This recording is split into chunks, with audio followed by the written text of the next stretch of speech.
Assalamu alaikum. Walaikum assalam. Walaikum assalam.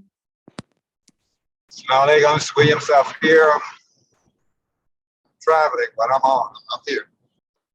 Alaikum assalam. Assalamu alaikum. Alaikum assalam. It's Ahmed Hassan in Washington, D.C. Look like there's about 3 or 4 of us driving, looks like to me. Yeah, yeah. I am too, Hassan. Yeah, I see. How you been, bro? Oh, man, I'm really blessed, brother. Most I answer my prayers, and I'm making a big rebound. Alhamdulillah. Physically, health-wise. Well, great to hear. Is there anyone else that's haven't introduced themselves? Please do that. Identify yourself and where you're calling from. Assalamu alaikum wa rahmatullahi wa barakatuh.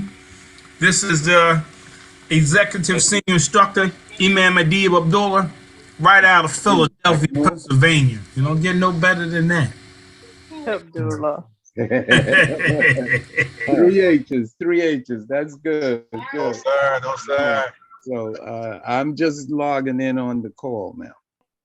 Assalamu alaikum. Hadiya Ansari from Rex, Georgia. Alaikum assalam. Assalamu alaikum. Sophia from Bermuda. Assalamu alaikum. This is Abdul Kareem Akbar from Queens, New York. Alhamdulillah. Assalamu alaikum. This is Brother Anwar Abdul Salam from Atlanta, Georgia. Haven't introduced yourself, please do so. Where you calling from? Assalamu alaikum to you all. Can you hear me loudly and clearly? Loud and clear. Excellent. And all of you guys, especially the drivers there, y'all looking good. And the ones who are sitting at home or somewhere else, you're also looking good. That's mostly the females. I appreciate this mix. It's wonderful. Thank you for being with me. We're going to jump right into this. We're approaching the 4:10 time limit for folks coming in. I'll still let some in. Some are really just finding out about the link. So I'm going to have a little bit of mercy this evening, but we're going to receive something so powerful tonight that if they don't make it at all, they're going to be very, very upset once they find out what we actually spoke on and how we spoke on what we spoke on. So give me just one moment and let me pull up my notes. Thank you again for being with me. And I apologize for the sometimesyness of the time that we have this class. Sometimes it's 2 o'clock, it's 3 o'clock, it's 4 o'clock, sometimes it's 6 o'clock. But that's your challenge, isn't it? You really want this meal, you just eat whatever the meal is being served at the time it's being served. When mama say 6 o'clock, time to eat dinner, boy, if you're not at the dinner table, that's on you, right? All right, you get there 7 and 8 o'clock and watch your brothers and sisters wiping the good food off the side of their mouths and see how you feel about that. All right. I like to challenge learners like that. I believe all of us, I'm challenged like that. Have to be certain places at certain times that are specified because the person who's doing the teaching is the one doing most of the work. So you have to sort of work around his or her schedule when they're in that position. And I appreciate all of you because from my knowledge, all of you have been doing that thus far, and some of you for many, many years. So again, thank you for your presence. We're here. Let me pull up my notes.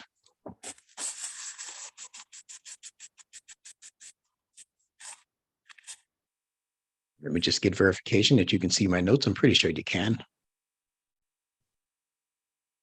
Yes, sir. See, I'm well. Okay. All right. So we're here on this Saturday. I'm going to ask all of you to mute your phones now. Now that we have proper representation, I'm going to mute it from this end. We're here for this abbreviated letters session number 6 class on this Saturday, February 25, 2023. I am your instructor, Benjamin Bilal, and we're going to pick up where we left off. Most people who are attending today's class, if you haven't attended all of the 6 sessions, then you need to speak to me about that through email, and someone will remind me to leave my email for those who want to play catch up. You really need to know what's in sessions 1 through 5 for you to truly appreciate what's coming in session 6 and beyond. This class was originally scheduled as a 10-session class. I'm sure, as I'm sitting here, I am so sure that it's going to go beyond 10 because we're just on the first 4 of these abbreviated letters, and we have 12, actually 14 in total. And this is such a good meal that I don't think any of you want me to stop anyway. And what's $10? So thank you all for keeping up with those payments. Every little bit helps. So as most of you already know, there are 12 zodiacal signs fixed to 14 separate surahs of Al-Quran. These 12 of what I call signatures or signs in nature, which is what the word signature means. These 12 signatures, they correspond to the 12 signs in the zodiac, the so-called zodiac. And for the past 5 sessions, we have been giving special attention to the initial group found beginning in Surah 2 of Al-Baqarah, which begins with Alif, Laam, Meem. The meanings of these signatures are major themes. Within the surahs, they are prefixed to. Let me repeat that very important piece of information. The meanings of these abbreviated letters as you find them strewn throughout the Quran, 14 different letters with 12 different signatures attached to them. Wherever you see these letters at the beginning of surahs, and they are always at the beginning, they're never mixed and meshed up in between the middle or toward the end of a surah. If they are there, they are always prefixed at the beginning, which is what prefix means.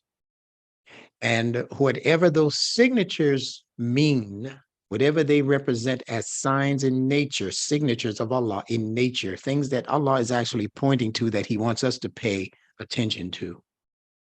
Those letters represent the major theme or the major themes that are in that particular surah that is prefixed by those particular letters.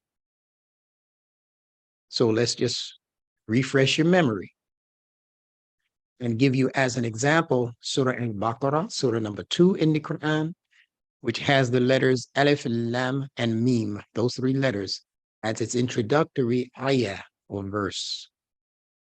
They represent the first signatures in the zodiac, which are Aries, Taurus, and Gemini. Now, fear not if you're not familiar with the so-called zodiac. We're not here to take you on a natural high. Deposit you somewhere in Lulu in La La Land. That's not what we're trying to do. We are Muslims, followers of the guidance called the Al-Quran, Al-Huda, the guidance, Al-Kitab, translated as the book, the Mus'haf, which is the physical ledger, like we call the Quran. The Quran is actually the frequencies that are attached to what came to be an actual book called the Mus'haf. But all of that is information for later if you're not already familiar with it. So Alif, Lam, Meem, as the letters, are symbolic of the zodiacal signs Aries, Taurus, and Gemini. So here is what these 3 signatures symbolize. Alif symbolizes Aries, the first signature in the zodiac. And Aries represents the ram, R-A-M, ram, which also signifies warfare and fighting. The fighting of war, the fighting of skirmishes and battles during the time of Muhammad the Prophet and his companions. That fighting was actually prescribed for the first time in Surah 2 of Quran called Al-Baqarah. The name of the surah is Al-Baqarah, and we have some things to say of importance about that name and other things that are found within this particular surah and other surahs that contain Alif, Lam, Meem as signatures. In Al-Baqarah, Allah says, Kutiba alaykumul qitalu wa huwa kurhun lakum asa an takrahu shay'an wa huwa khayrun lakum asa an tuhibbu shay'an wa huwa sharrun lakum wallahu ya'lamu wa antum la ta'lamun. Translated into English, fighting is prescribed for you and you dislike it. But it is possible that you dislike a thing which is good for you, which is khayrun for you, and that you love a thing, and to hibbu, that you love a thing, shay'an, thing, which is shar, harmful, bad for you. But Allah has the knowledge. Wallahu ya'lamu, Allah knows. Antum la ta'lamun, and you have no clue. La ta'lamun, you're not the one holding the knowledge of these things. So you see very clearly here in Surah 2 that Allah speaks about warfare, fighting, which is a feature of the signature Alif in that three signature opening. Alif, Lam, Meem. Speaking on Alif, Alif is connected to this particular ayah in Surah 2, ayah 216, among many other places that speak about warfare, fighting, battle, conflict. It's in there. Going on to the second letter, the second signature, if you will, Lam, it signifies the second signature in the so-called zodiac, which is Taurus, Taurus, Taurus. And everybody in the world knows that Taurus represents the bull in the bovine family. And what is it signifying? It's speaking to the building up of abundance and the equitable distribution of that abundance of wealth. So the Quran is not here to advocate the monk life where you have to dissipate and separate from all of your wealth and give it out so that you remain a poor person or a pauper, or to show your obedience to God. God wants you to give away all of your wealth. That's not what the Quran came to advocate. In fact, to the contrary, the Quran comes to advocate you getting your share of the dunya, or the material world. But you're supposed to also have the sense and the feeling, you could call it, in you to want to see other people enjoying wealth in the same manner that you choose to enjoy wealth. So Allah speaks about the equitable distribution of wealth once it is garnered by you or by me or by us. We're not to be tight-fisted and holding on, Allah says, you know, as though our hands are around our own neck, choking out our own life. But Allah also says that you're not supposed to give so much until you become blameworthy and destitute yourself. The Quran is always striking the midway. For our behaviors, for our attitudes, for our thoughts, for our disposition, it's always the middle. So keep that in mind. Both extremes, to hoard, like you're seeing many people in the world doing now, not only in government, you're seeing people do this in religion, houses of religion, just hoarding, just collecting, and the people who they administer over are not the beneficiaries on the most part of the wealth. And that's a fact for all of the major religions. We like to look and tease the Catholics about the inordinate wealth that they have amassed, but right there in Saudi Arabia, They have more wealth than that. And they're not sharing it with the public, with the Muslim public. Why are there Muslims in other parts of the world who are starving to death? While these other nations who have been blessed by Allah with wealth refuse to, in fact, they'll gamble more of it away. They'll spend more of those millions and billions on fancy paintings and gold, solid gold automobiles. They'll spend it on that kind of foolishness, but they won't spend it on the Muslim public. And that's a sin. It's not just a crime. That's a sin in the eyes of Allah. So Surah Al-Baqarah is here to remedy that imbalance in the minds of Muslims particularly, but humanity generally speaking. Surah Al-Baqarah also advocates for the proper control of our desires. You see how these things are related? The amassing of wealth is related directly to an overabundance of desire in us for the wealth. So the Quran comes to teach us also how to mitigate against that and how to control the desires. And by the way, as you probably know, it's in Al-Baqarah where fasting is advocated. And fasting is one of the major measures that Allah introduces in the Quran that is designed to mitigate against corruption, greed, licentiousness. Don't ask me to spell that for you. But in a smaller word, lusts, or lusts, right? Allah puts all throughout Al-Baqarah remedies for these human extremes. What does Allah say here in Surah 2 again? Ayah 67 this time. وَإِذْ قَالَ مُوسَى لِقَوْمِهِ إِنَّ اللَّهَ يَمُرُّكُمْ أَن تَذْبَحُوا بَقَرَةً قَالُوا أَتَتَّخِذُهُنَّ هُزُوًا قَالَ أَعُوذُ بِاللَّهِ أَنْ أَكُونَ مِنَ الْجَاهِلِينَ. Translated into English.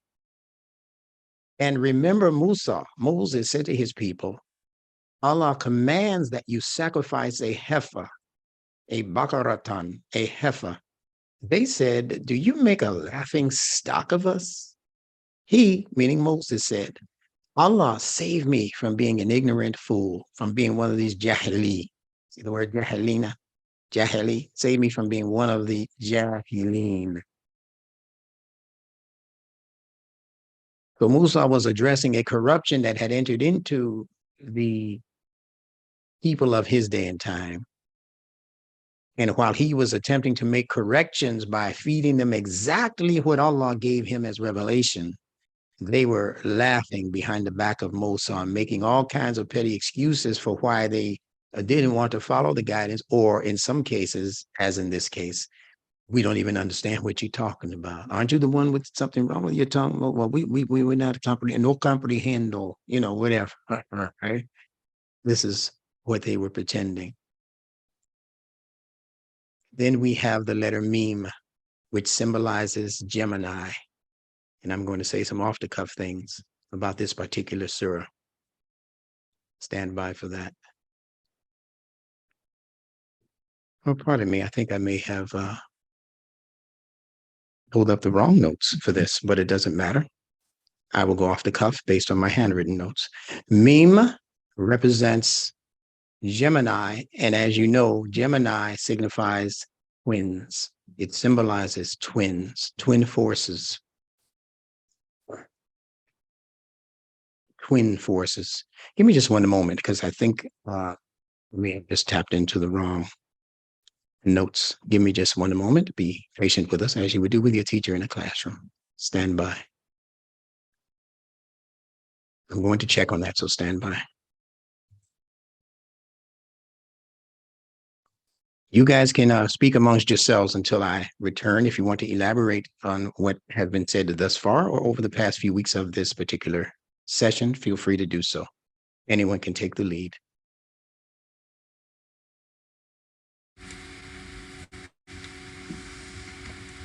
Salam alaikum wa rahmatullah.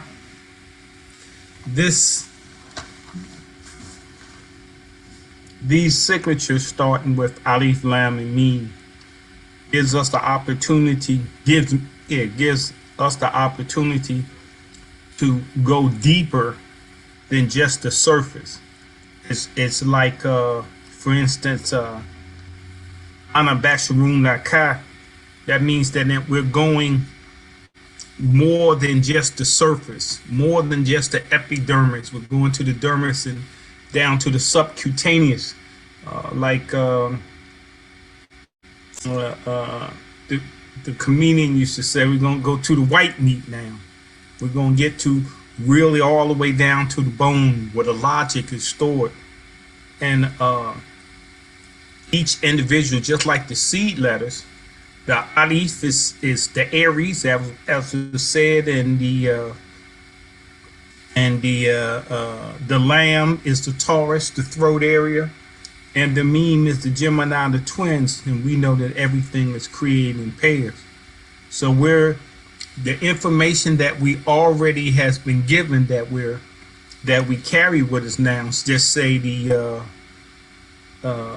triune brain and the four essence, the four elements, and the ether that's in front of all this is coming together to give us a better understanding of how to use those consonantal connections when we begin to share. Now we have a larger area in which to share, because everything is built upon fitra, it's built upon the patterns.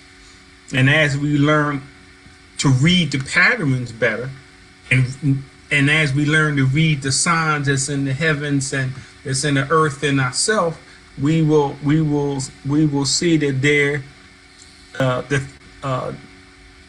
examples are themes that are in the Quran, the sacred Quran.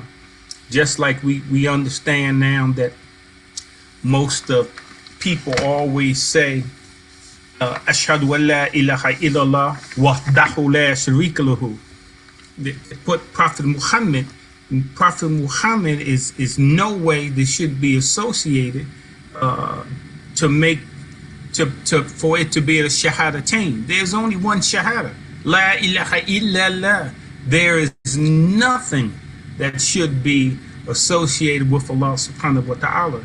But we're getting to be able to see and clarify things. The things that were said, just the Quran, the sacred Quran, the main function of that sacred Quran is to take what was done before. And it says the Quran is specifically designed to raise the consciousness in the human beings through the reconnecting of the intellect with the fitral natural patterns in creation. So it allows us at our own pace to see distinguishing factors that we have to be like a detective, like Columbo. We have to really take a good look and go back over the information that we were given before, and we're unbeknownst to ourselves, we're raising higher and higher. We know we're not any longer on the first three chakras. You know, we dealing with what they call the cosmetology now. We're dealing with the soul. We're dealing with the nas. We're dealing with the insane. We're dealing with the basher. These four parts of it can be reconnected all the way through, all the way up to our the cleansing of pineal gland. So we've come a long way, and I would like for us to be grateful and don't be bashful. You know, it's like that suit. That it's in there now. There was a time for me, I could say that Alif, Laam, Meem, we were told you ain't gonna never figure this one out. Just alhamdulillah and keep it moving. We see that's not the case. Allah subhanahu wa ta'ala would not put anything in the sacred Quran that we're not supposed to know. We're supposed to dhikr Allah. We're supposed to remember and contemplate, you know, on what we're reading now. What would not read in a sense, but I'm talking about the abstract, because we're not reading, we're collecting information. Just like the farmer does with the crops, we're collecting information. And we want to be able to understand the difference between the soil and the soul. We want to be able to see that now that they're talking about the Surah Bakra, there are themes that we know now. That in the Alif, there's a theme. All right. Well, I see that we're back again, and thank you for giving me an opportunity just to hold. Thank you for taking advantage of it. That was an excellent presentation. Was it soup yet? Certainly is. I can hear it. I'm loving it. All right, so let me bounce back here. I was able to salvage the actual notes that I had left in a different computer. I work with at least 3 computers every time I put these notes together. So it just didn't happen to transfer over in the way that I thought it would, but we're good now. So we went through all of this, the first part of our notes, keeping in mind that the meanings of these signatures are major themes within the surahs they are prefixed to. We spoke about Al-Baqarah and how it opens up with the letters Alif, Lam, and Meem as its introduction. And I also said to you that they represent the first signatures in the zodiac, which are Aries, Taurus, and Gemini. And I'm giving you now the symbolic meaning for all 3. So pay attention. Aleph is Aries. As we said, it represents the ram in the zodiac. And the ram is a symbol of warfare and fighting, etc. The fighting of war was prescribed for the first time in Surah 2 of Al-Quran, in case you're wondering. It was prescribed by Allah for the first time as you read the Quran from the beginning towards the end, from Al-Fatiha to An-Nas. You're going to find out that when you get to the second surah, that's where fighting or warfare is actually introduced conceptually, so that we know how to deal with it in the event that we have to meet it at its door. So in Al-Baqarah, as we read, it says fighting is prescribed for you and you dislike it, but it is possible that you dislike a thing which is good for you and that you love a thing which is bad for you. But Allah knows and you do not know. The second signature is Lam, and it signifies Taurus. Taurus, as you know in the zodiac, is represented by the animal called the bull. And it represents also the building up of abundance, see? And the equitable distribution of wealth. So as I was saying before we made the little change a minute ago, there's nothing wrong with abundance. There's nothing wrong with wealth building. As a matter of fact, every Muslim should have as her and his objective the building up of as much abundance as you can put your. There's a whole surah called the abundance. Al-Kawthar. Why are you running from wealth, Muslims? I don't understand. You want spiritual life. You want just religion and rituals and all of that kind of playtime stuff that children love because it exercises their imaginations, But that's not what the Quran is designed to do. The Quran is designed to give you an imagination for those things that Allah condones. And then your brain is supposed to go to work to figure out how to bring about all of these wonderful things that you're dreaming about, how to make them appear in real time. So when people come to you with programs that make sense, when they come to you with initiatives and programs that are obviously working for thousands, maybe hundreds of thousands of people, at least give it a look. Don't just say because it's not Salat, it's not fasting during Ramadan, I don't want to entertain it. The purpose for Salat and the purpose for fasting during the Ramadan is so that you'll be spiritually situated to handle the abundance. Don't get me started. Let me keep going. Now, Surah Al-Baqarah also advocates for the proper control of those material appetites by way of fasting and other voluntary restraints. So fasting, you're going to find that introduced for the first time again in the surah that is prefixed with Alif, Laam, Meem as letters. So what does Allah say? And remember, Moses said to his people that Allah commands that you sacrifice a heifer. And they said, makest thou a laughing stock of us? Moses said, please save me from being an ignorant fool.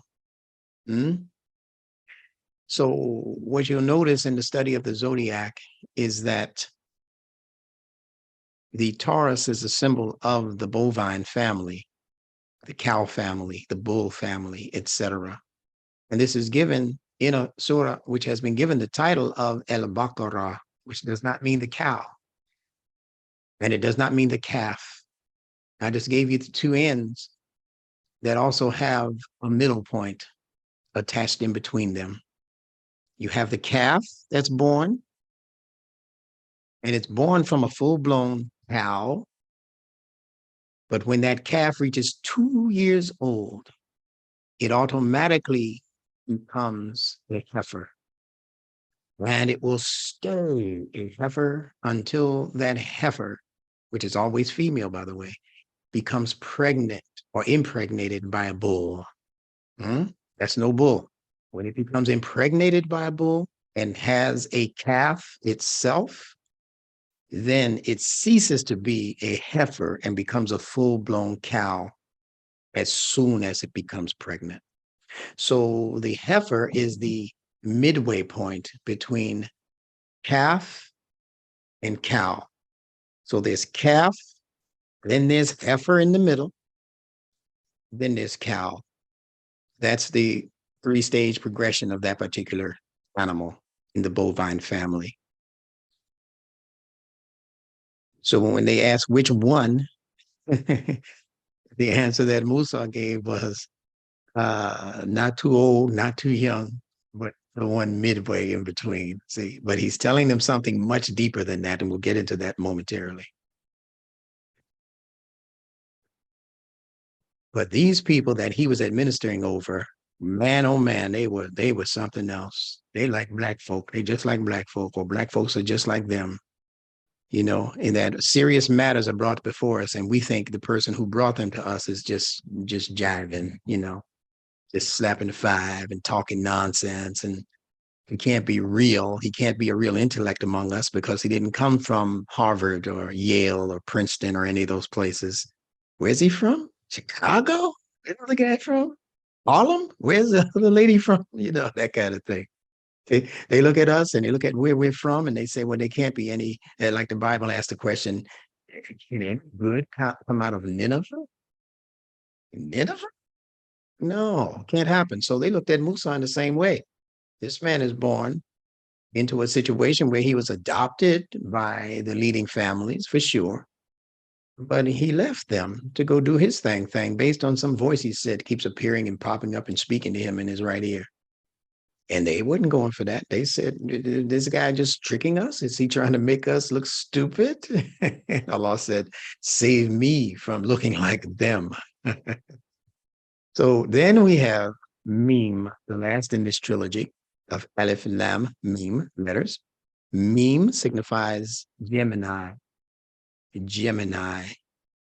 And it represents the twin forces, the two forces, and they are characterized throughout a myriad of mythologies and also appear in the form of Castor and Pollux. I'm leaving this here for you. I may send the notes to you so that you can do your own individual investigation of these names in mythological history. But the most important or prominent of these twins being Castor and Pollux. You even see them name movie characters after these titles. The Tindarids, that's a twin force also. In ancient Egypt, they had Nut and Geb. You have what are called the doppelgangers, which is a spirit you that they say is attached to you. In Islam, it came to be mythologized as the Harin, some ghost-like attachment that every human being is supposed to have, accompanying them wherever they go and whatever they do. But it's been mythologized, and it's gotten away from the true science that Allah was attempting to introduce into the Quran concerning how human life envelops, and evolves through involution and evolution. And how, yes, it is true that you're not the only you in existence. We're going to that in a different class. But you're not the only you in you. That's how Sybil became Sybil, 16 different personalities. Boy, you don't know how deep this creation goes in terms of what Allah has actually created. And Allah has power packed this human framework with all of the necessary tools for advancing this human life without the aid of Sigmund Freud and these other frauds. You don't need them. All you need to do is know how to tap into what Allah has created in you. And that's what these abbreviated letters, so-called, are attempting to teach us also, because each one of these 12 signatures reside inside of you, not just in the cosmos. It's as above, so below, as without, so within. That's what the Quran is attempting to teach you. It's ancient wisdom from ancient Egypt, but Allah is giving it the upgrade. Now, which vehicle would you rather be riding around in? The 1969 version of that automobile you love so much? Or the 2023 that's rolling off the thing? It's just rolling off as we're speaking right now. They're rolling off new technology. You'll be able to look at the door pretty soon. It'll just open because you looked at it. Got your eye print, you know. That's fascinating to me. It's technology being used like, wow, Allah gave us that kind of power? Yes, he did. And beyond. But you have to learn yourself, and that's what the Quran came to teach us, ourselves, our own nafs, and the possibilities that Allah has power packed within our genetics, within our brain capacity, within the heart and its ability to reach and teach and influence across the planet from where you are right now. Your heart can go out and influence other hearts. You don't know that, do you? You didn't know that. You're going to learn that if you stick to this class. So there are other twins, Osiris and Isis. A lot of people don't know. In ancient Egyptian mythology, they were not only husband and wife, they were also twin sister and brother. Now you might say, well, that's nasty, ain't it? No, not in the world of symbolism. It's not. It's nasty in our world, but not in the world of symbolism.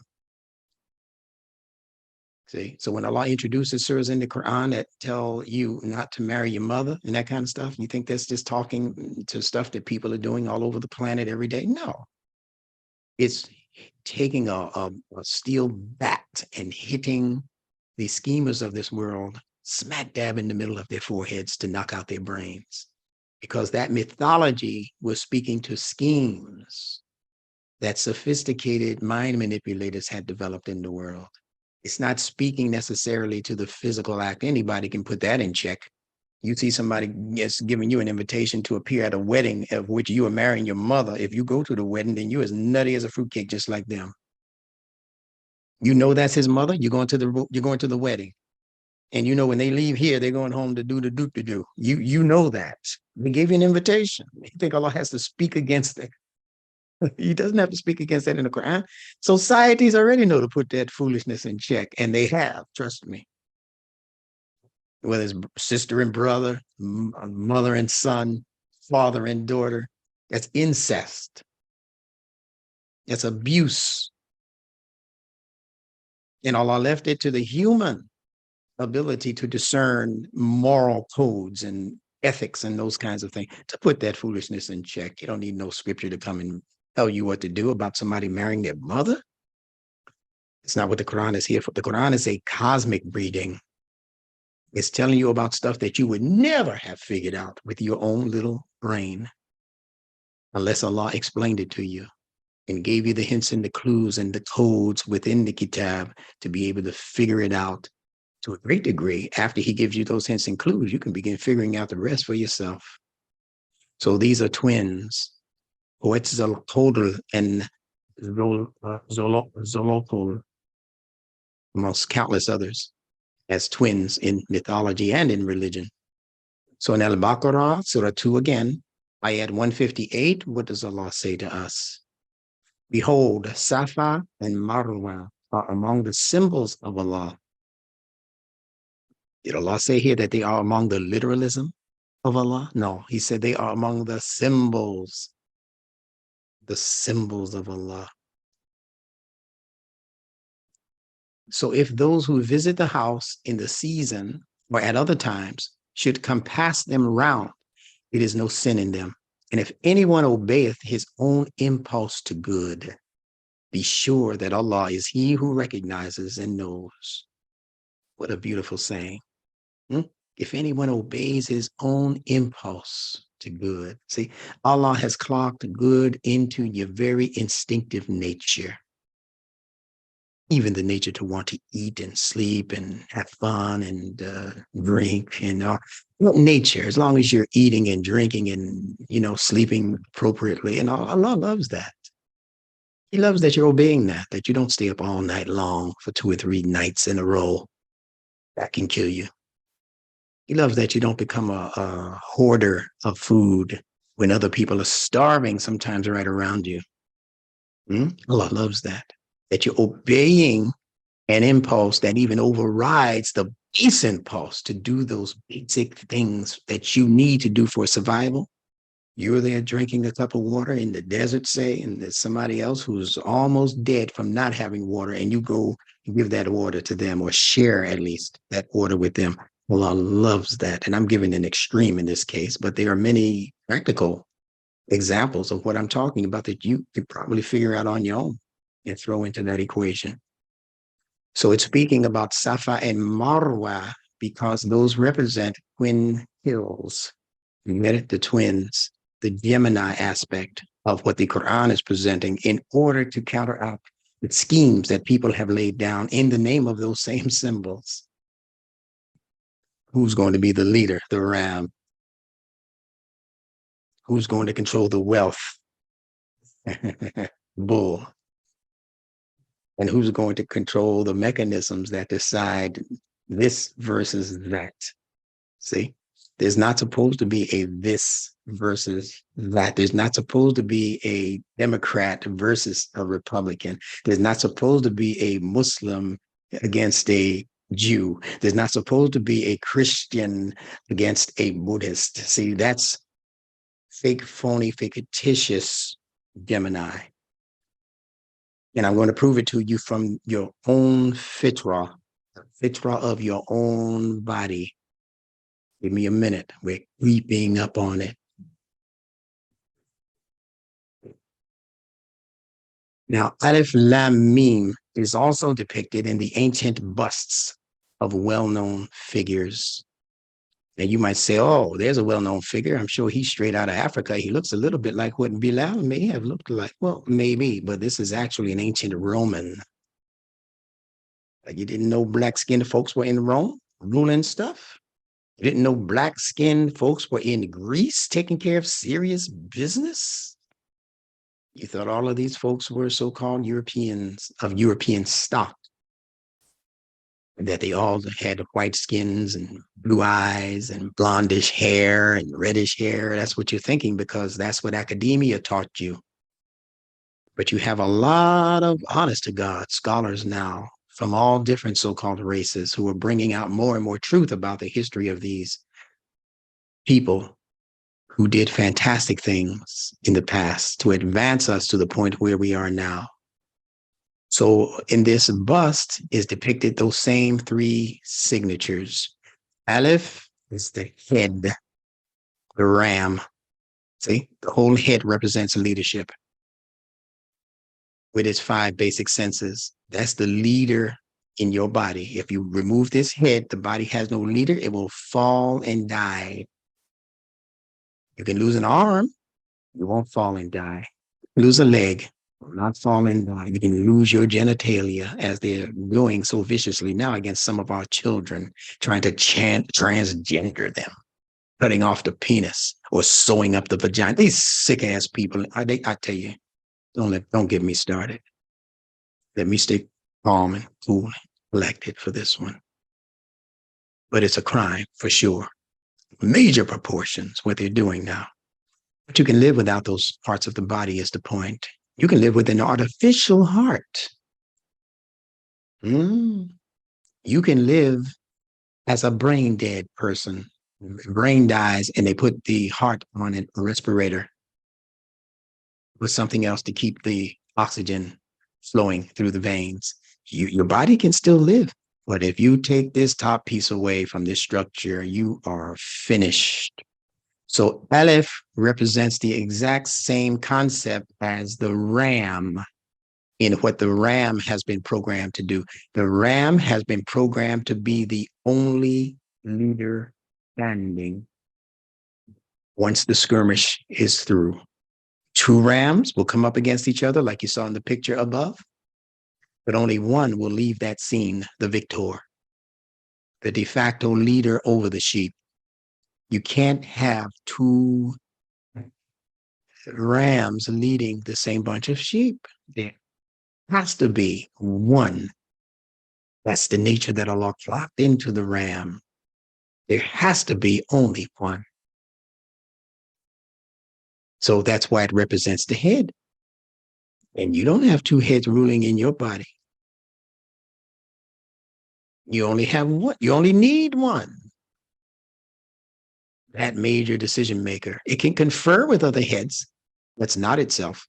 But when all is said and done, it has to make the final decision, final determination as to what it's going to do, how it's going to live, what it is going to support, etc. So that's Alif. Alif. And you see, Alif, as you know, if we're speaking nunetically, then Alif represents the spine that's upholding the structure. And there's only one spine. You see how these things are connected? There are many other bones, to ankle bones, to thigh bones, to elbow bone, there's other bones, to shoulder blades. But when it comes to the spine is singular and unique in terms of its being a bone. It exists amongst many other bones, but it is a one-of-a-kind bone in the structure. And if you tamper with it too hard, if you remove it from the body falls and the life form dies. So if you injure it, you may not be able to walk ever, ever, ever again. You'll still be alive, but not with the full support of your spine. Ask Teddy Pendergrass when he was here. You would have asked him, how you faring now that your spine has been damaged? He say, I have to be pulled in this wheelchair for the rest of my life. And that's no fun. That's no joke. But that's how serious the job is that Allah gave the spine to do. So it's, in a sense, like the ram. It has to exist and continue to be the leading bone in your body. See? No other bone can replace it, just like no other leader can replace the ram as the leader over the sheep or over the herd. Now, Laam represents the neck, that area. Alif is this head, singular and unique, with all five senses: eyes, nose, taste, touch, hearing. All of the five senses are located in the head. That's what makes it qualified for leadership. When Allah says, turn your faces towards a particular direction, a particular qibla, or whatever, when Allah mentions the wajh, the face, and to turn your faces in up and down, he's talking about taking control of your five basic senses and their potential for leadership in the world. And it's telling you to turn your physical face. You think you've done something? You haven't done anything except just posture. It's just a posture. It does nothing for nobody. It neither helps you nor harms you. You might get a little click out of your neck, doing that, but that's about it. You're supposed to be turning your five senses. And Allah says that it is not righteousness to turn your faces towards the east or towards the west. But then he says al-bir, the righteousness is to do certain acts, conscious acts of good. See? That's when your five senses become magnified. That's when your sight becomes insight. That's when your hearing becomes understanding. That's when your nose becomes acute intuition. That's when your taste becomes a heightened sense of discrimination. What you should taste and let into the system and what you should go, oh, taking that concept into me. See? And what you should be sensitive to, touch, and what you shouldn't allow to touch you. Pornography, child molestation, all of these different things that they keep trying to throw our way and make us so used to it that we become used to it.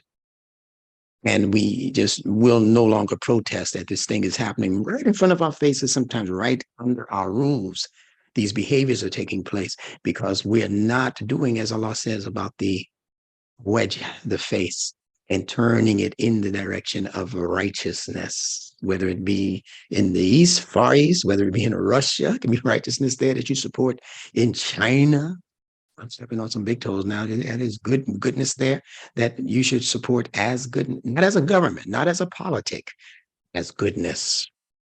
In all of these other places that they're highlighting for us, Mia, wherever, there's good and there's corruption in all of these places. All of them, right there where you are, there's goodness and there's corruption. And we're supposed to seek out the good and support the good wherever we find that good. We're to have faith in Allah, amantu billahi, and thereafter, upright, thumma istaqim. Thereafter, be established as an upright person, standing on two legs, meaning two logics, leg, log, logic. Your legs represent the two logics of moral logic that begins the process of evaluating the benefit of this thing you're engaging in now, giving it the once over, twice over, 3 times over if you have to. And once you deem it to be safe, then you take the second leg and advance it. What is that? Rational application of the logic. The moral logic says it's okay to interchange and to interface with this person, with this idea. Once you decide that it is safe for you to do that, then your rational mind steps in to begin outlining a program, a practical program for implementing this rational idea. You don't just leave it as a good idea. You take that good idea and you say, well, now how can I bring that over here where in my neck of the woods? My people need this education. My people need to know what Alif, Laam, Meem mean on the level that Instructor Bilal is throwing it down. He's throwing down the gauntlet. Instructor Bilal is throwing down Musa's staff. He's throwing down anything he can put his hands on so that you be able to not just pick up a stick, but pick up a snake. Yeah, I want you to pick up the same snake that Musa picked up, because that snake represents the same thing that your spine represents, and you can't do without it. You can't fight a battle. Your body is helpless without it, without that spine. Like Musa would have been helpless without that snake, that stiff staff that turned into a wiggly anaconda and ate up all of the falsehoods that the other side was faking. These things are all related, my friends. You just have to take the time and be serious enough as a student of the Quran to begin to make these connections in the logic. And then do as Imam Muhammad said and follow the logic to its logical conclusion. So Alif is the head. Lam is the neck. And Meem begins where the twos in the body begin, theoretically, with the shoulders, and then going down to the lungs, the 2 lungs, and then going further into the area of the 2 kidneys, etc. So you have Alif as the head, Lam as the neck, Meem beginning with the shoulders, and the other 2s in the upper torso. Now I'm going to speak from my own notes. Stand by. I pray that everyone is okay. We've gotten in a good hour thus far, a little less than that. But we're going to go, inshallah, until I finish what it is I have to say to you today. I'm honored actually to be speaking on the weekend of what was traditionally known as Savior's Day within the lost found nation of Islam in North America. That was founded by Mr. W.D. Farad and his protege, Elijah Muhammad. And Elijah Muhammad was assisted very heavily by his wife, Clara Muhammad. And the Nation of Islam was able to gain a lot of traction throughout the 44 years of it being under Elijah Muhammad's leadership.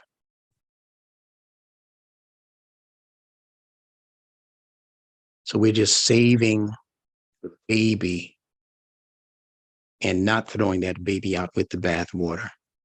Gems of wisdom were established during those days, which tells me that Allah had his hand on it, not as an ordained thing necessary for us to come into before coming into the true meaning of Quranic logic. We didn't have to go through that, but Allah allowed us to go through that.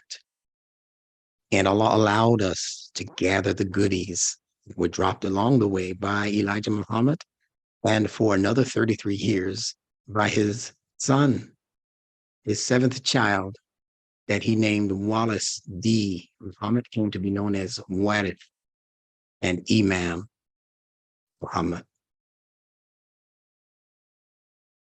Be aware of these things. Now,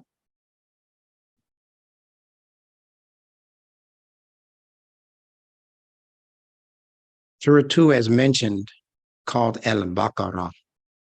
And Al-Baqarah means the heifer. And I already explained that heifer is the midway point between the birth of a calf, C-A-L-F, and the full-blown mother mammal called cow. Heifer is in between. Allah says in the Quran, and guard the middle salah. Allah says in the Quran that we as Muslims are to be a midway community, or ummatul wusta. We're to be in a midway community. You see all of these references to the middle? Allah speaks about the uswa of both Muhammad and Ibrahim. The uswa, and uswa is from a word that means balance, equilibrium, the midpoint that should be established and respected. This is a wonderful thing that you're learning, if you would but understand that, and many of you are beginning to. So Al-Baqarah means the heifer. So I'm going to bring my page back so I can just write the rest of my notes down for you so that you'll understand better, if I may. Let's see. Okay.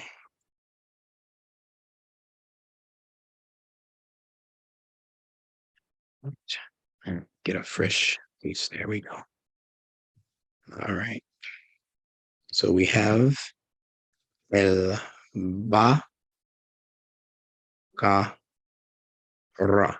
And I want you to pay special attention to all of the consonantal connections that I will be making from this point on. This, in light of what I just said, would be the B, the Q, and the R. We're concentrating on only the consonants, not the vowels necessarily, but the B, Ba, the Q, Ba, the R, Ba, Ba, Ra. And if you'll understand it, although it's not necessary to understand at this particular time, Baqarah is given in the form of a verb, a past tense thing or action. If you were to take off the definite article, it would be Baqarah, which is past tense for something. There's so much wisdom interwoven into the Quran, even down to its very letters. Now, a featured narrative within Surah 2 is also a concentration on a particular battle. Does anyone know what the battle is that's spoken of in Surah 2?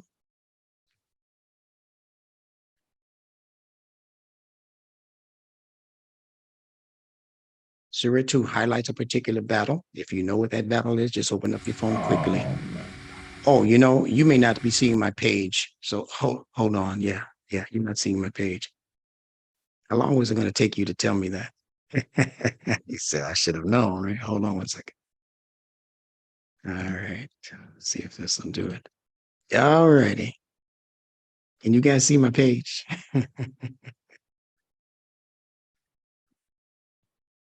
For some reason, I'm not hearing any of you. Is that on my side that's happening? Yes, sir. I see it. Yes, sir. Yeah. We can see the page. Okay. Waiting for you to holler back at the instructor. I didn't hear anything yet. That's ultimate respect, but gee, thank you anyway. All right. So you see what I'm talking about now. Al-Baqarah, made off ra, the consonants in question. All right. And I told you that this word is translated into English as this word, heifer. Now, can anyone out there give me the consonantal connections between the consonants in Baqarah and the Hafara or heifer?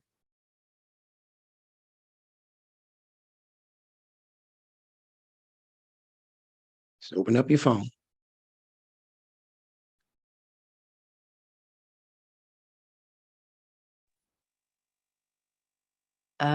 The B is consonantally connected to the F. B, B. Keep going. Very good. K is connected to the H, the ha, Beautifully. and R and R, explained. of course. Yes. Sophia, Yes. thank you from across the waters. All right. That sister came all the way across the waters to give me an answer that some of you in the United States couldn't give me. It's amazing. Not that you couldn't give it. Y'all are being overly shy tonight. I know you know this stuff. All right. So al-Baqarah, yes, the Arabic word Baqarah is consonantally connected to Sir, the heifer. Yes. did you ask the question? Didn't you about the battle? Yes, I did. Battle of Badr. Thank you, sir. That's what I want to hear. Thank you. Spell that for me, please. B-A-D-R. Very good. And you got it. I know a lot of you are driving and you got background noise and you don't want to influence the call and all that. That's good. But I look to hear from you anyway. You open up and then you mute. So we're talking about the Battle of Badr. Probably the most famous battle in all of the battles that were fought by Muhammad and his forces against the forces of wickedness and corruption. So let's do some consonantal connections here, which all of you love to do. I'm still sticking to the Alif, Laam, Meem portion of what we're discussing. Alif representing warfare, battle. See? Now, look at this word Badr. Badr. And then look at the English word battle. Can anyone make those connections for me? Who has not spoken yet? Who has not spoken first? I'm awake. Let me know if nobody. Well, you'll know. You'll hear a pin drop. I got all the jokes, man. The B is consonant with the B. Who is this talking? This is Ezekiel. Yeah, great. Go right ahead. And the D is consonant with the T. Yeah. And the L with the R. There you go. So Badr and battle are linguistically related. Okay. We have to finish that up now. Hold on now. We're just getting started. No, I'm talking about on the letters. They're consonantal connections because the first is the lips, then the dentals, then the liquid. Love it. Thank you for those categories. Yeah. So whoever describes these letters in the future, do what Imam Adib just did and give me the parts of the mouth that they're coming from also. But see, that's teamwork right there. You picked up on the fact that was left out and you inserted it. That's a great thing. That's what I want. That's how you guys are going to be writing your books singularly and together. because y'all are getting this like this now. Now, let me show you a few more connections here. Now,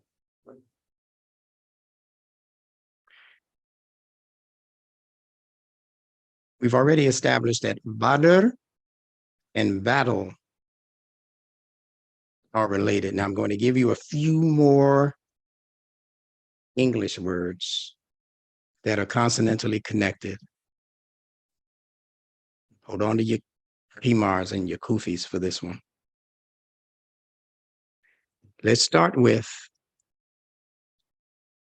a word that you might not expect, but fits right into the category. And what word is that? Anyone can shout it out and then close your phones. Blood. Yes. And aren't battles bloody? Yes. Yeah. Let's keep going.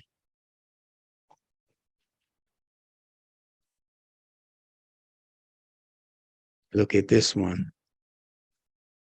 Birth. Isn't every human birth and animal birth bloody? Yes, these are hypothetical questions, by the way. All right.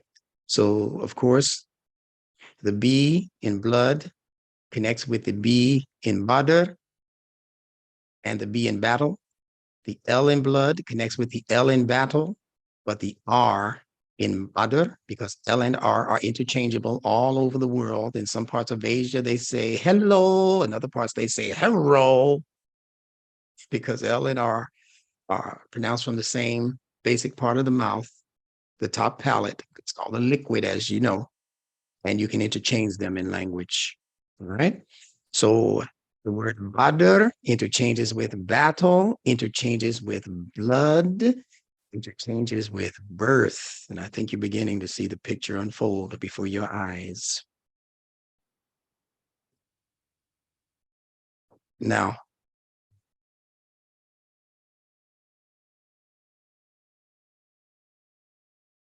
let's keep going. We're developing a theme. Wherever you have consonantally connected words, all of them have streaming through them a particular theme that connects them. It means that they will not necessarily mean exactly what the other one means, but there's going to be a theme, like your household. If you come from a household of, say, 8, 2 parents and 6 children, you all have a theme running through you. If you're all from the same mother and father, the theme is your genes. You are connected genetically to each other, but you're not exactly the same. Now, you might look a little something like your sister or your brother, or sometimes even your cousin, because they all have the same genetic stream flowing through their bloodstreams. It's the same thing with a language. That's why we call them families of languages, the Romance family of language, the Afro-Asiatic family of languages, see? The Germanic family. We call them families because they operate based upon the same principles that genes, DNA, RNA, replication of the DNA, all of these things are directly connected to each other conceptually, not physically, conceptually. Now, you know how the Bible can say, in the beginning was the Word. All right. Now, and if I were to really do a full press court here, I could show you how the word word is also continentally connected to Badr, battle, blood, and birth. In the beginning was the blood. In the beginning was the birth. And in the beginning was the battle. You don't believe it? Go watch with your own 2 eyes the birth of King, baby. And tell me if you don't see this. Before it's born, so in the womb of its mother, as soon as it comes out and the bright lights hit it, it's doing this with his hands, his legs, and his feet. Yeah. So, doing that with his arms, and he's battling until somebody says, "Hey, man, slow down your roll. We're not here. We're not your enemies." And he opened up one eye and started looking at the doctor. He opened up the other one. You see his mommy. And I've never seen these figures before. And then they have to calm him down and wrap him in the swaddling cloth, and because he comes here ready to battle. That's what Allah says. Battling is good for you, although you don't like it. You look at the baby's face. You think the baby likes that when he comes out? His face is all scrunched up like, "Oh, in the world put me in this mess." Oh boy, you're going to learn so elegantly how the Quran is the best thing since sliced bread when it comes to fitrah-based understanding of creation. Not these fake, phony, fictitious battles that the world of politicians and economists put us through. Not that fake, phony, fictitious war based on just other people wanting to get richer and richer and richer. That's not the battling I'm talking about. I'm talking about the battle that Allah has clocked into your very DNA, RNA makeup. The battle that if your skin is punctured just a little bit, Allah sends some white peaceful soldiers out to handle that. Look for the bad guys. And what's happening in your blood whenever you get a cut or a scrape. And then you get the crew come put the boulder back up on the wall so the enemies can't come in. That's them knitting you back together, stitching your skin back together. No doctor had to do it. Doctor might assist it, but after that, then nature, the fitrah, takes over to bring you back to your purity. See? So all of these concepts are related. So you thought Alif, Laam, Meem meant nothing in the Quran. I'm trying to tell you, brothers and sisters, don't let them fool you with that foolishness ever again. The innocent ones, just introduce it like I'm introducing it to you. Say, "I'm sorry, Sheikh, you said there's no meaning for that. Can I have your email address? I have a video I'd like to send you." That's how you talk to the scholars with respect. I'm not talking about them knuckleheads that think they know it all already. I'm talking about the sincere imams and scholars and even the preachers and the teachers in the churches and the rabbis and the synagogues. The innocent, I meet them all the time. I meet with them and I meet them. I have sidewalk conversations sometimes in the park, sitting on the bench. I'm talking to Rabbi Shulaman, big time in New York, downtown synagogue. Talked to him so much until he invited me to the synagogue. I spoke to his folk like I'm speaking to you. That's where all of us are supposed to end up. Remaking the world by remaking the word. Now,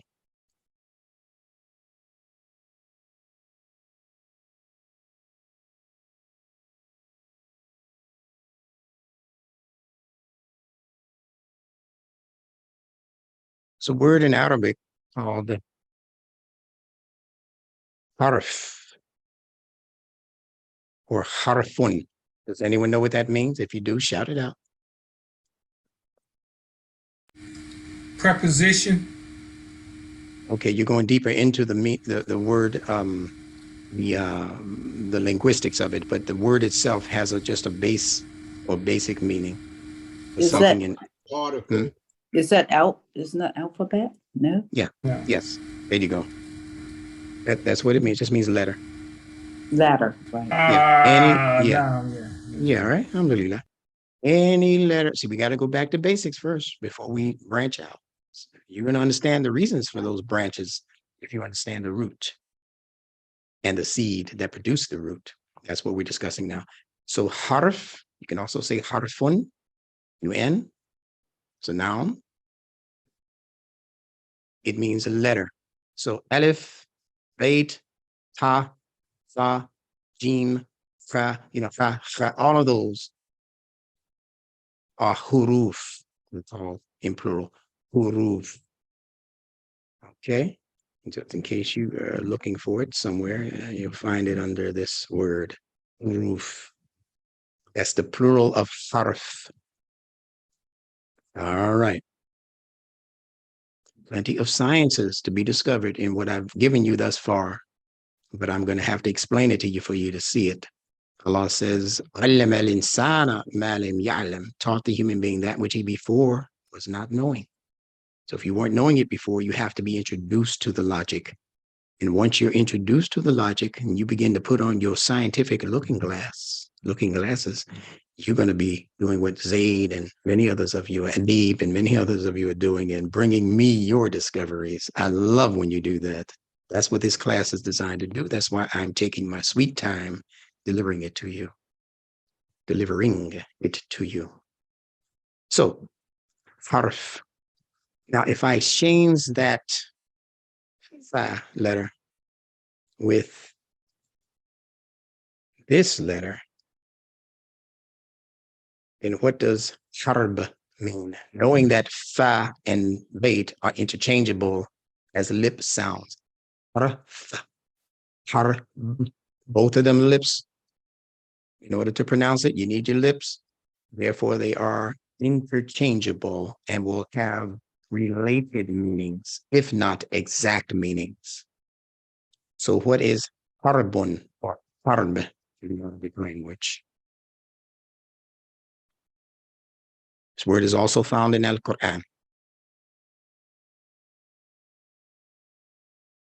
And what I want some of you to begin doing is just have open in your computer, Lane's free lexicon, so that when I ask these questions, you can go right to the tab, tap ha, and then look for ha, ra, ba. Yeah, look for haraba, harbun, and give it to us so we don't have to waste any time. Pardon me? Did you find it? Harb? Yes. No, not really. I'm just saying to fight or, to wage war. Yeah, that's correct. You got it. Harb means warfare, the subject at hand. It means war, to wage war. That's correct. Thank you. Baina. I couldn't hear you that well, but I believe it was Baina. Okay. We're making progress now. Now, your job is to begin figuring out with your own brain. Somebody needs to close their phone. It's making noise there. Not sure if that's Adib. You got your phone open. All right. And when you need to open, just open it. Your brain now has to, well, I'm not going to give you the answer. And I don't want you to shout out the answer. I want you to just go into your quietness at home after the class is over and look at both these words in your dictionaries. Harf, and think about all of the ramifications that the word letter or that letters in an alphabet have, and try to make connections by asking Allah to guide you. This is a key component in learning. You can't depend solely on your own ingenuity, your own intellect, your own brain, your own emotions to bring you answers. No answers actually come from you. All answers come from outside of you, from the cosmos. Allah teaches you. Allah tells you that in the Quran. It is Allah who is teaching all of you. How is he doing it? Is he sitting in front of you with a blackboard and a piece of chalk? No. No. He's downloading into your psyche and into your nervous system, not with literal words, with frequencies. See? So Allah's letters are frequencies. So I want you, and you, and you, and you, and you, when the class is over, before the weekend is over, to think about how letters and warfare are related. That would make a nice term paper for some of you. Let me keep moving.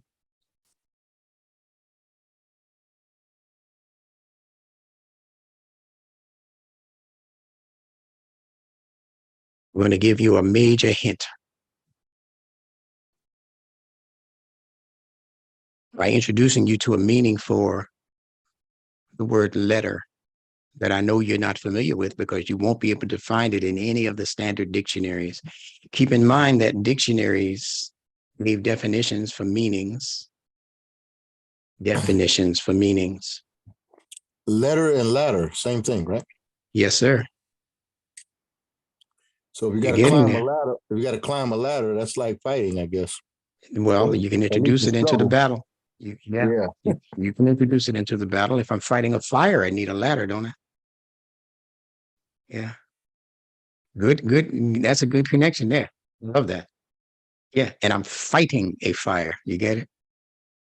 If you want to get over the wall of the enemy, you have to have a either catapult to bang that wall to pieces, or you're going to have something, what do they call those things that you run and you jump over the wall? Somehow you have to have something that's going to represent a ladder, the action of what a ladder would do to get you over the wall. So absolutely, Ahmed. Maybe a fire escape. Yeah, that's what a fire escape is. It's a ladder. It's a series of ladders until you get to the bottom or until you climb up to the top. I'm loving y'all right around now. All right. Stay connected. Here we go. There's an ancient meaning for letter that I understood once discovering that the ER in the word letter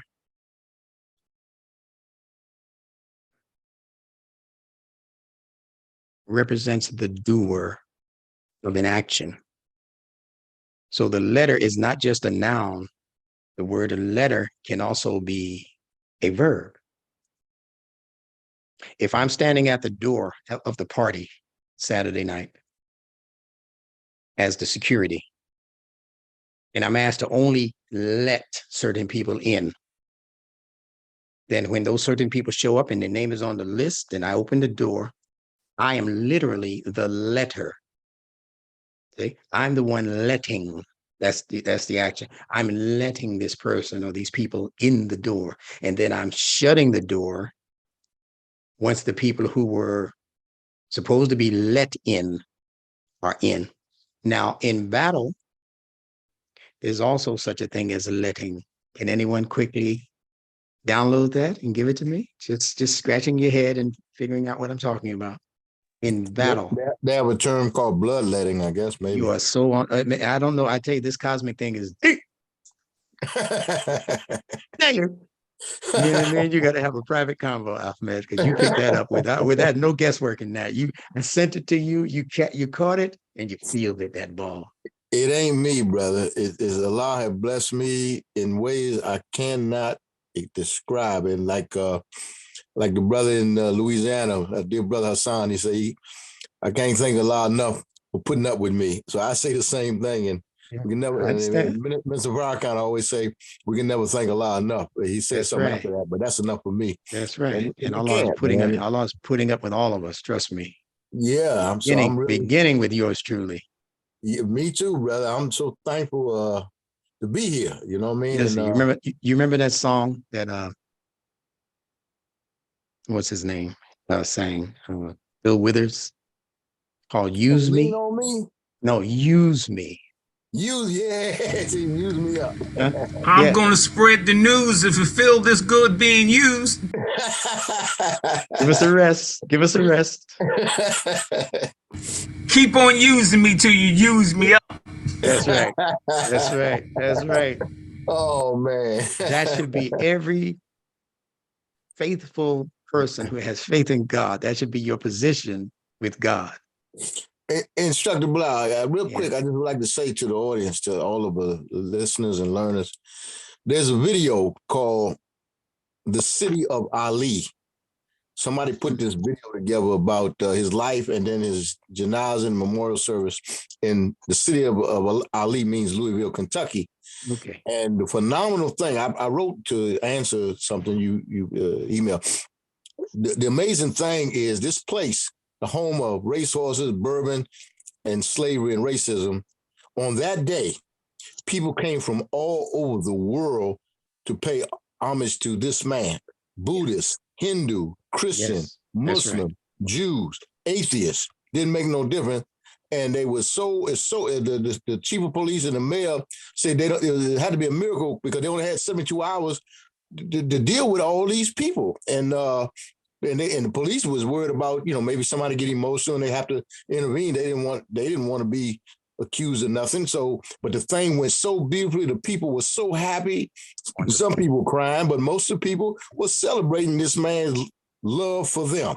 One real quick. One guy, brother, came from Bangladesh. Ali came to his house 40 or 50 years ago and slept in his son's bed, and he felt the need to come and be at that.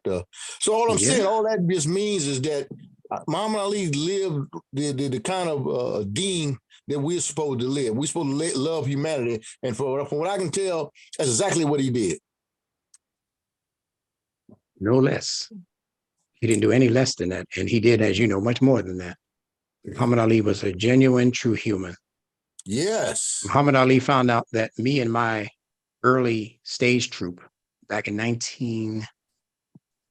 guess it was 86 or so, we were traveling with one of our first plays called The Evolution of a Community, and Imam Muhammad invited us to Chicago to perform it at what was then Mosque Number 2, the Honorable Elijah Muhammad Mosque or Masjid. And Imam Muhammad went to Muhammad Ali, or he may have went to his brother, Jabber, W.D. Muhammad's brother, Jabber, who, as you know, was Muhammad Ali's manager. Right. But they owned a mansion there in Chicago.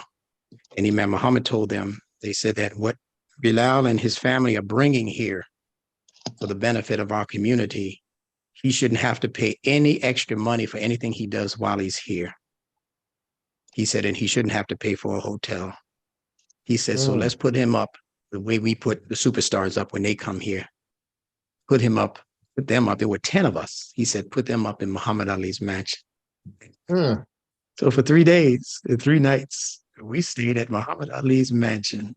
Talking about memorabilia, man, that if I had the sense I have today, which I didn't have back then, I was just too humble back then. I didn't want to take pictures and nothing. You know, I'm trying to not violate the space.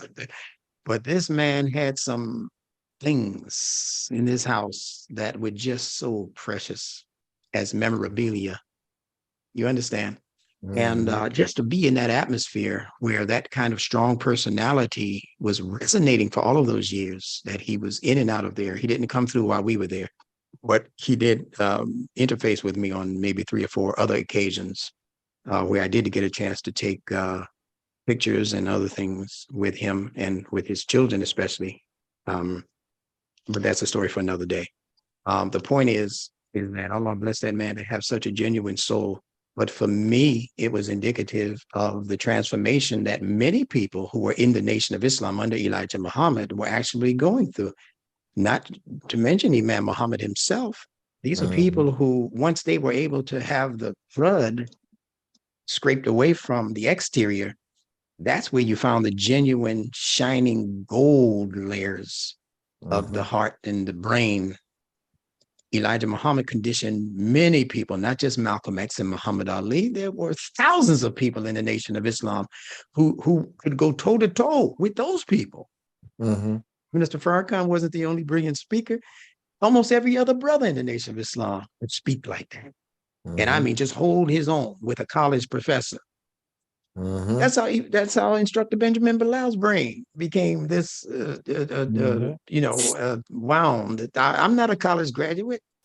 I've never been to college. This is really just the promptings learned under the teaching style that Elijah Muhammad let loose on the ghetto. You understand? So those are not phenomenal feats in and of themselves, although Muhammad Ali, I think, by virtue of the fact that he was in contact with so many millions of people for so many years, his soul expanded a bit more than the average one. Because when you, as I told you, the word social means the soul's shell. So the more social you are, the more your soul is going to be expanded or contracted, depending on your disposition. Story for another day. All right. Let's get back to the subject at hand. But thank y'all for that contribution. That was what I call worthy. That was my theme song when I became Muslim. The year that song came out, that was my theme song. That's the year I became Muslim. Yes, use me. What was the song? I missed the song. I missed the name of the song. People are using me until you use me out. Oh, That's my shucks. theme song. Well, I tell you, Yeah. my favorite line in that song is the last line. Does What's the anybody know the last name? line of that song by Bill Withers? I'm gonna spread the news if it fills this. No, that's the No. refrain. Let me tell you the Okay. last line. The last line says,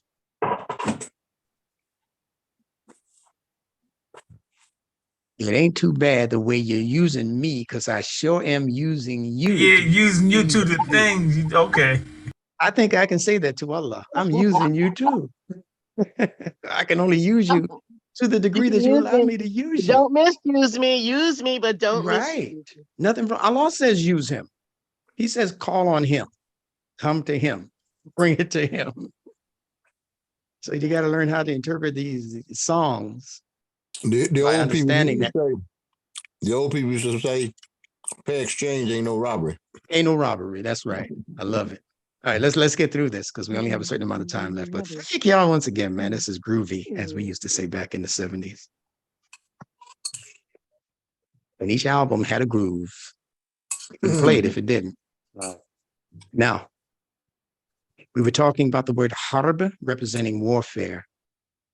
Now, there's another word that you know called the harvest. What is harvest? What do you do when you harvest a crop? Collect it. That's right. Literally, what do you have to do? The actual crop or the plants, the vegetables, or You have to extract the plant agriculture. from its environment. That's right. So where is the plant in the environment? Literally. In the ground. That's right. And what do you have to do?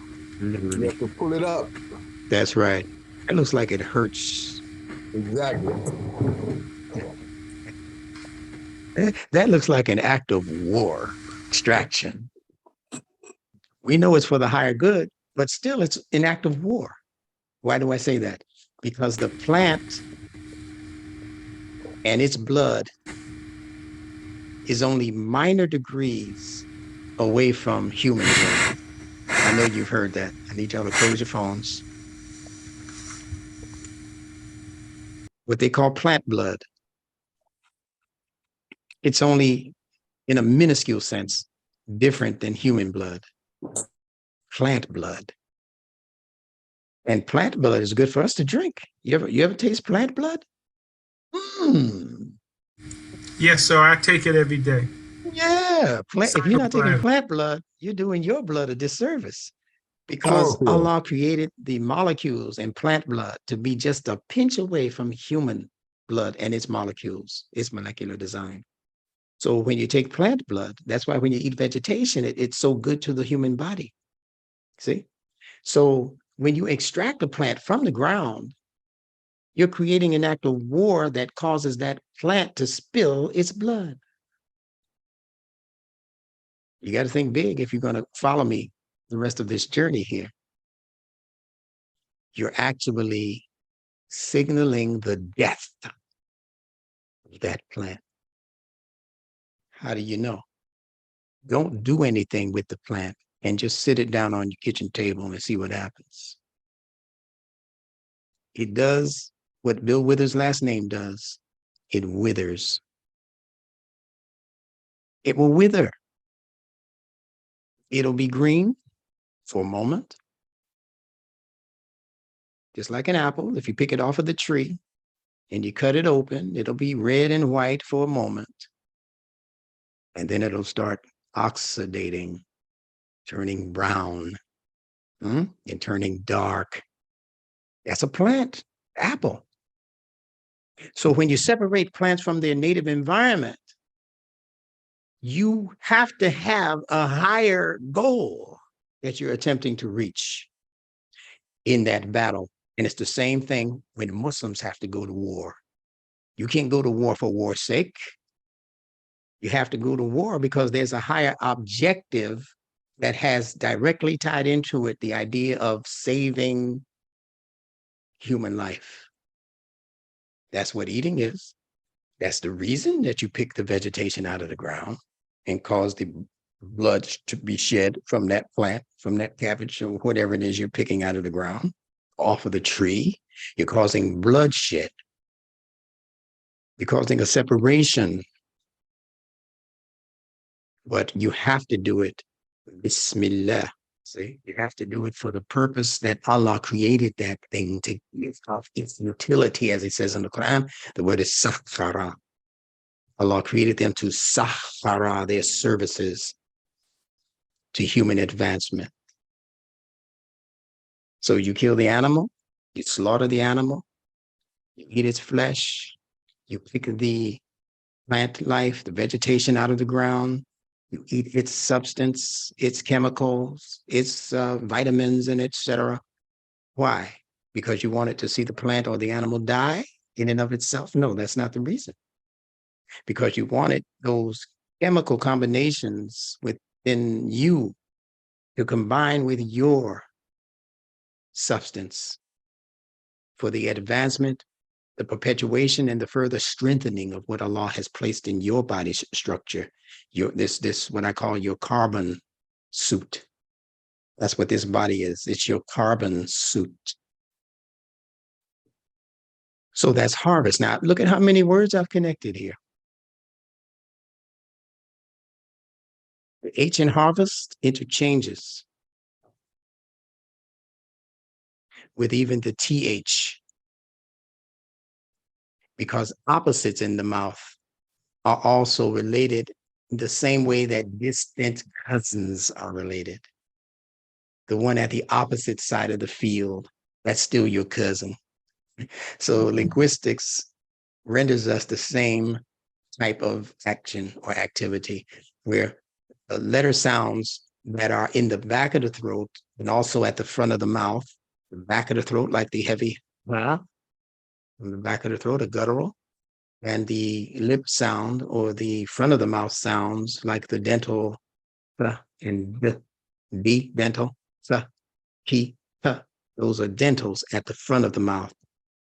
Even the letter S is a sibilant that is to be pronounced from the front of the mouth through the lips. Those are also related to gutturals in the back of the throat. That's how the pa sound and the S sound, sa sound are related.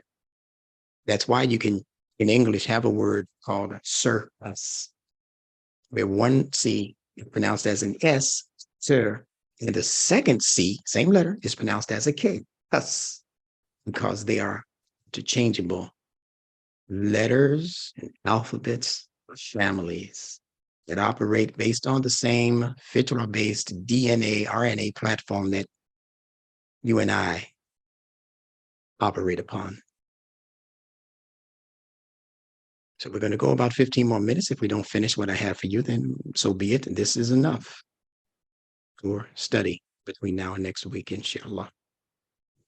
So again, harv and harb would still fit into the category that gives us the word birth. The B in birth is the V in harv, and of course in harb, warfare. The R remains the same in harv, harvest, and then harb remains the same. And the TH we just got finished explaining is representative of what the pa on the back of the throat, as opposed to the tha in the front of the mouth, represents.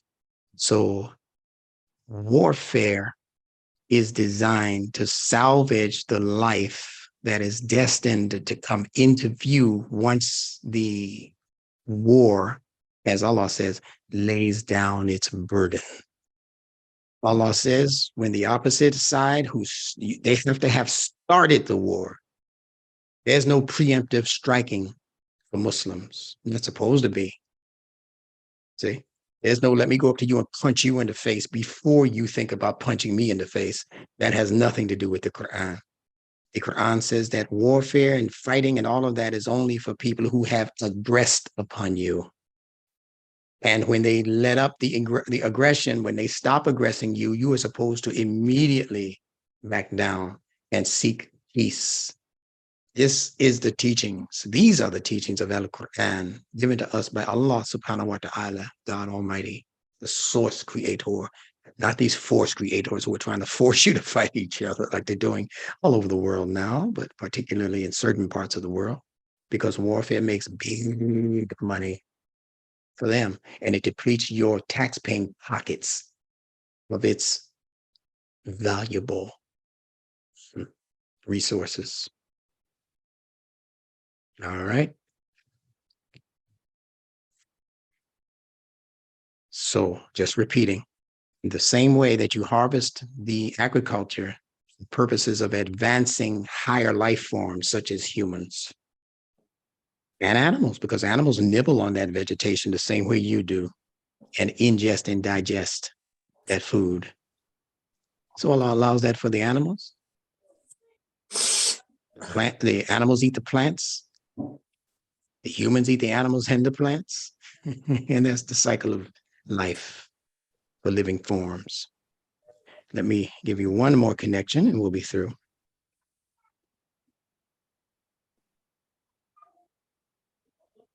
Keep in mind that all of these words have to do with a very important word called exchange. Exchange. When you battle with someone, when you engage in warfare or fighting with someone, you can't do it without exchange. Whether that exchange is seen as violence,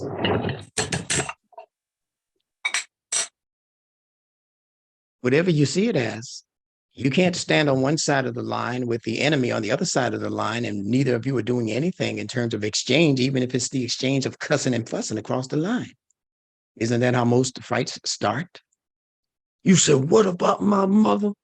See, it's an exchange. You hear what I said about your mama? You know. Some funny movie lines popped in my head that I can't repeat here. All right. But the point is, there has to be an exchange. That's what is igniting the fire, the fuel that causes the fire. People popping off at the mouth, as we used to call it. All right. Or sometimes people just defending themselves vocally. I see you coming my way. You look like you have no good intentions, but I'm letting you know that if you do this, you're going to force me to retaliate or to do that. That's an exchange. I'm giving you the underlying theme that I spoke about earlier that runs through consonantally connected words. And the theme running through Badr, the theme running through battle, the theme running through blood. You've heard of blood nights where blood can be exchanged.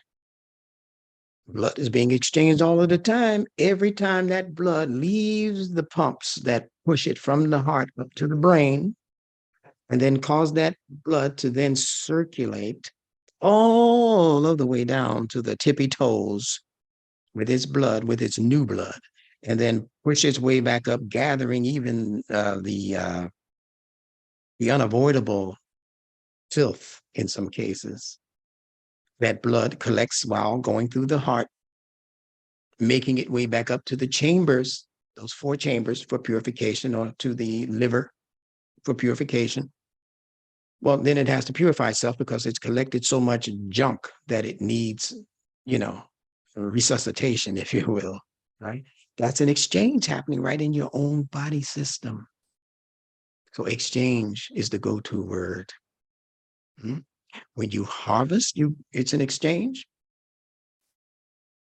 It's an exchange. You got to pull that agriculture up in order to get the ground ready for the new seeds that will go in the proper season into the ground. Not to mention that the products that you bring to market, now that's an exchange. I'm going to give you this many carrots, this many apples, this many watermelons for this amount of money. That's an exchange. So all of it has as its underlying theme, I repeat, exchange. And when you come into a deeper and more comprehensive understanding of these connections that I'm giving you, I know you're on the ground floor of it right now, But as you begin to ponder what's being given to you, not by me, and not even to me, but what's being given through me to you.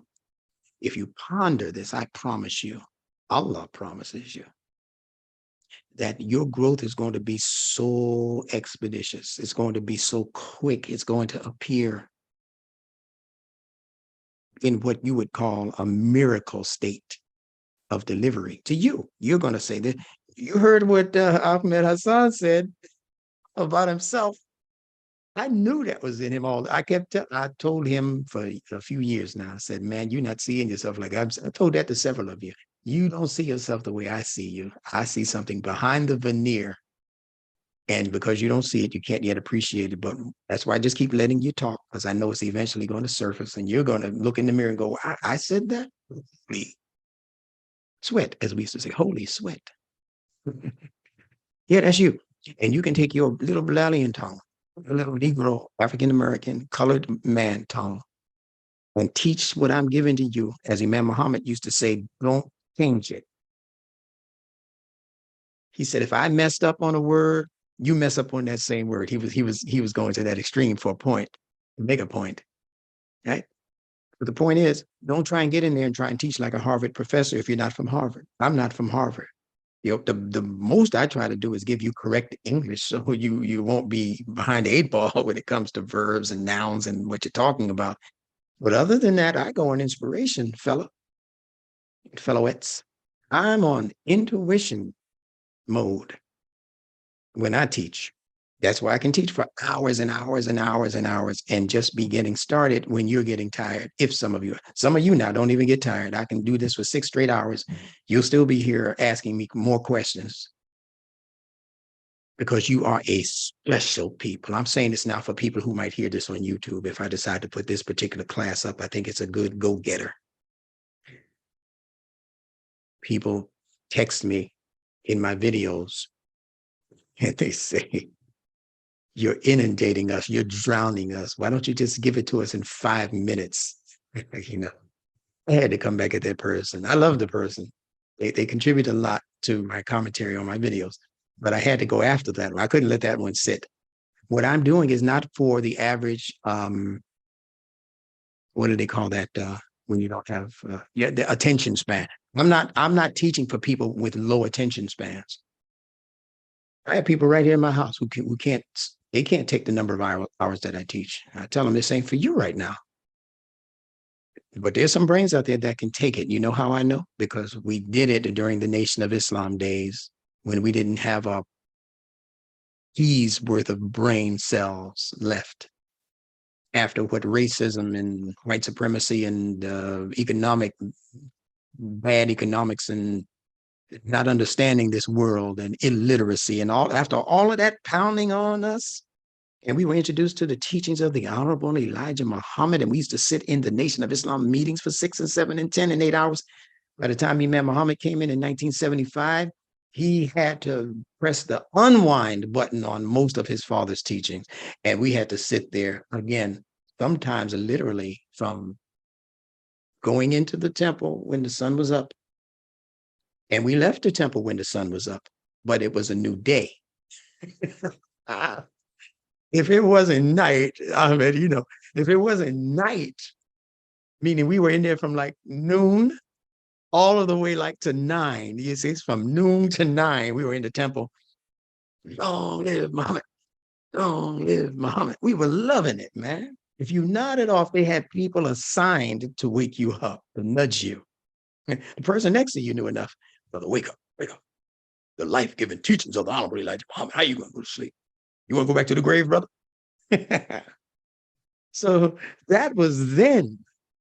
What we're giving you, based on the platform that was laid by Imam W.D. Muhammad, another honorable soul that Allah gave us as help. Man, now you might go to sleep on what I'm saying on a video, but I promise you, you will wake up later that day or the next day and you'll go right back to where you left off and say, I got to finish this one. I don't expect for you to listen all the way through on my videos because I know you're not built for that yet. You will be one day when the situation outside your window gets horrendous enough, which is it's about around the corner from that right now. Most of you don't know that. It's around the corner from some major ish that they are plotting and planning behind closed doors. And some of them are not even behind closed doors, like Slouch or Swouch or whatever his name is over there at the WEF, the World Economic Forum. They're putting it on TV now, how they're going to oppress humanity and wipe most of humanity off the face of the planet Earth. They're telling you that now in your face, if you can get past the German accent or whatever he's speaking from. They don't think they have to hide it anymore. They hid it in 1974 when Kissinger put out the Kissinger report on the depopulation of planet Earth by 3/4. That was classified. They had since declassified it in the 2000s. And now they don't even bother to classify what they're planning on doing to you through the jab and the jib and the job and all of that. Yeah, that's who Job is. He's the jab in my mind with all those sores all over his body. Curse Instructor, God or die. Yes.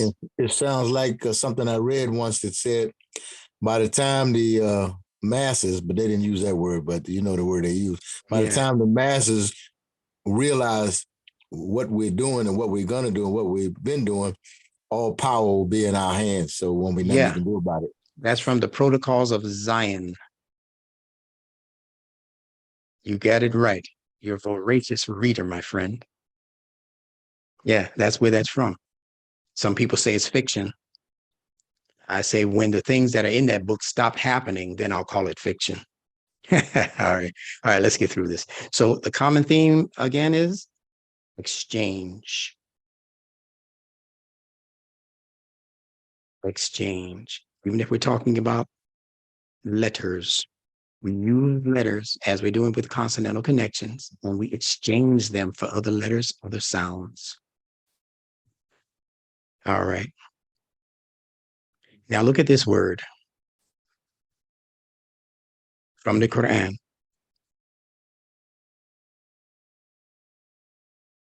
Barakat. And we'll end on this connection and pick up here next week, inshallah. Barakat with the bait, ra, kaf as the essential consonants.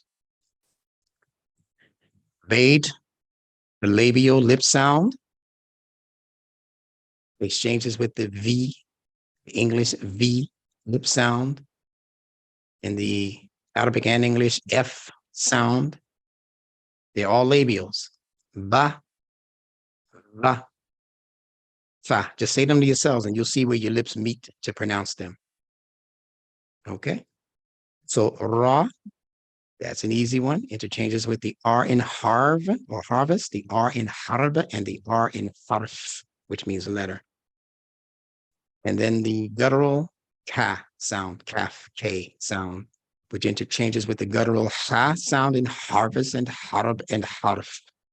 See how easy the instructor is making this for you to grasp.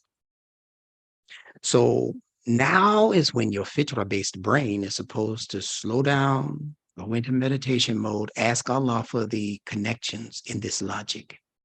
Don't scratch your head thinking that you're the genius in this. I'm not the genius in this. But just slow down, try to empty my head of all of stuff, the stuff that I don't need to be thinking about for that half hour or an hour's worth of meditation.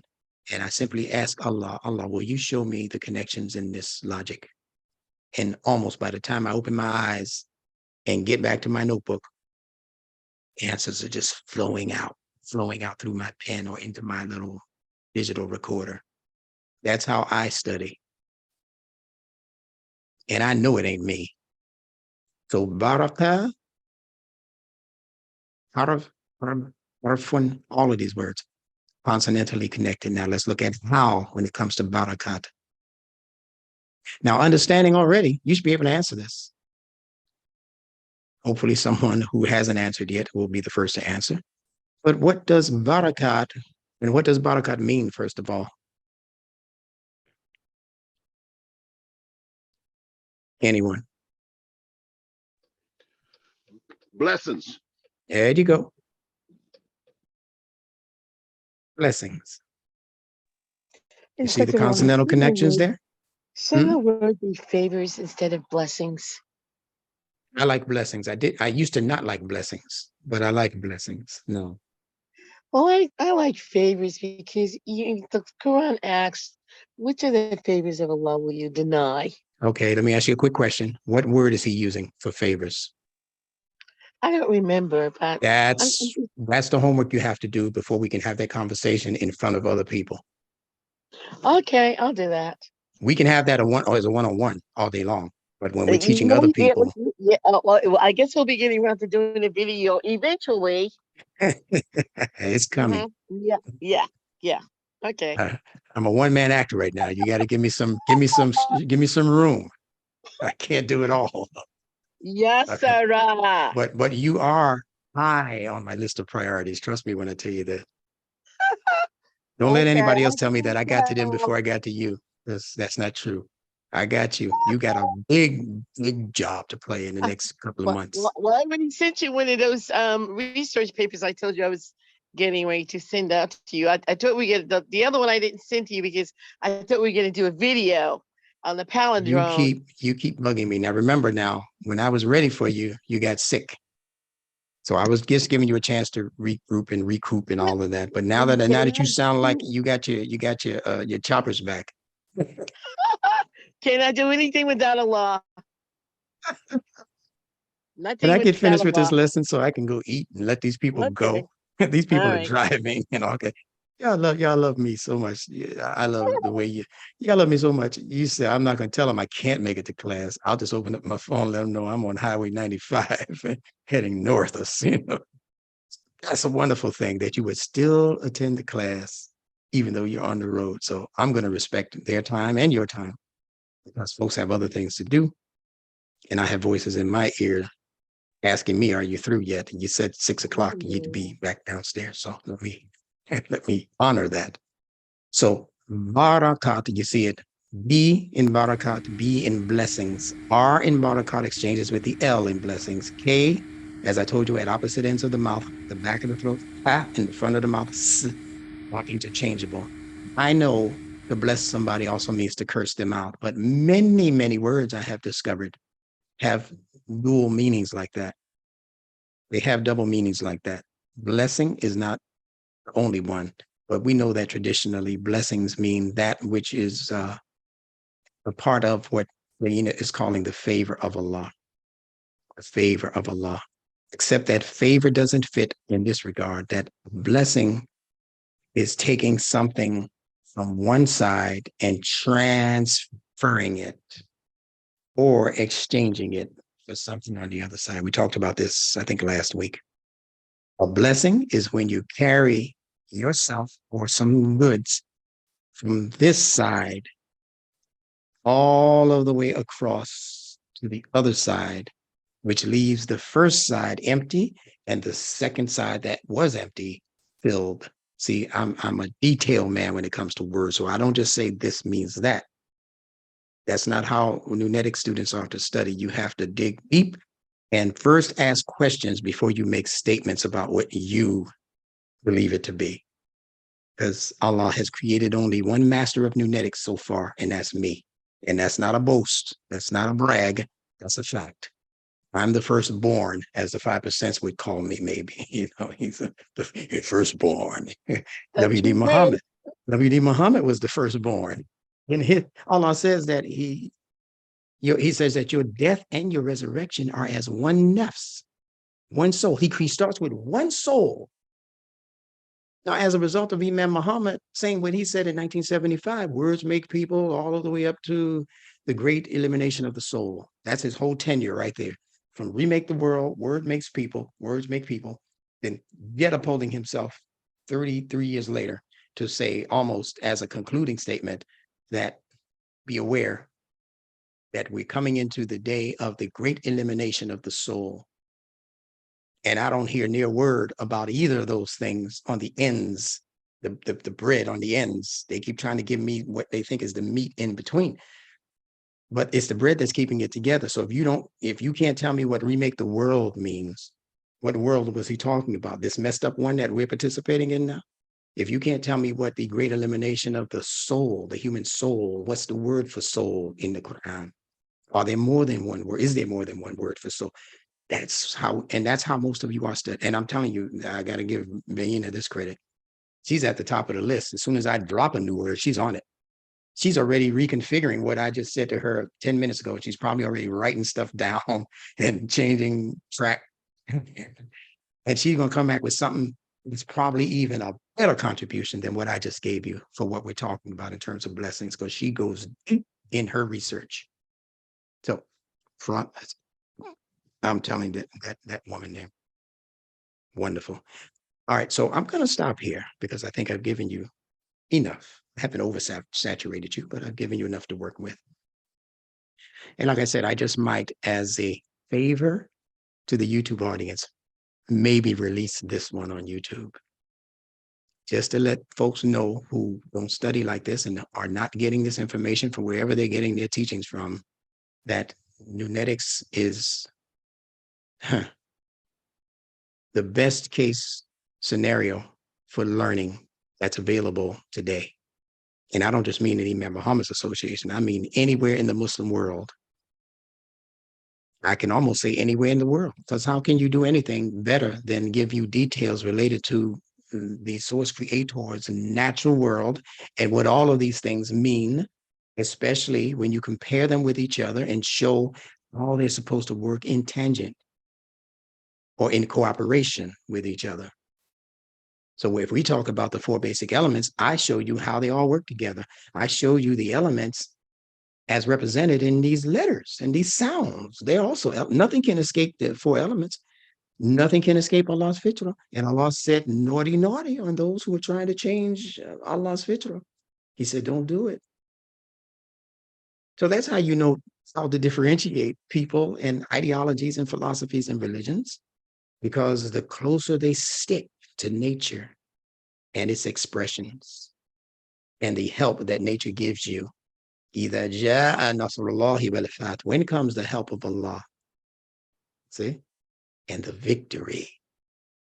How will you know the victory? Because it's only going to be won by people who are sticking strictly to Allah's fitrah, not to the four schools of thought. Let me make that clear. Not to those who are Hanbali, Maliki, Shafi'i, and all of that. That's passe right now. That's not going to do the Muslim world any good. The Sunni, Shi'i, Ahmadi, and all of that division, that stuff is dead in the water. I'm just telling you this in case you don't know it, because you don't know how to read death signatures. See, I know how to read death, even if it's in a person who's alive. That person. Elijah Muhammad knew how to read death. The whole Negro race, dead people. 17 million dead Negroes, so-called Negroes. Imam Muhammad knew how to read death in people.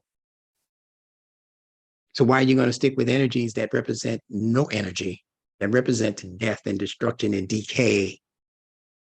Don't you want some of the generation operation before you get to the death part of DOD? Don't you want to be on the generation side, new ideas, new thinking, new thoughts, new inventions, and then bring those inventions to their pinnacle operation, G-O, generate, operate. That's when you're riding the crest of the top.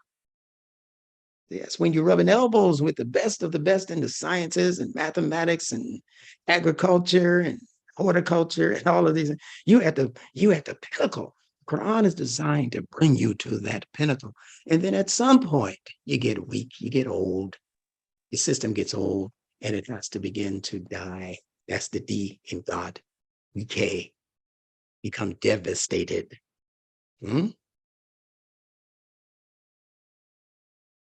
But there's one prophet in the Bible who said that God showed him how to keep the sun in the sky and make it stand still. That's the science we have in Nunetics. Because the fitrah, for as long as the fitrah lives, what we're learning about the fitrah is going to always be new and fresh and revived. So with that said, I have to greet all of you in the greetings of peace, which obligates each and every one of us to keep the peace. I hope you enjoyed this session. You can let me know real quick before you clock out. And inshallah, we'll see each other tomorrow. Tomorrow's a tremendous day. It's the traditional Savior's Day.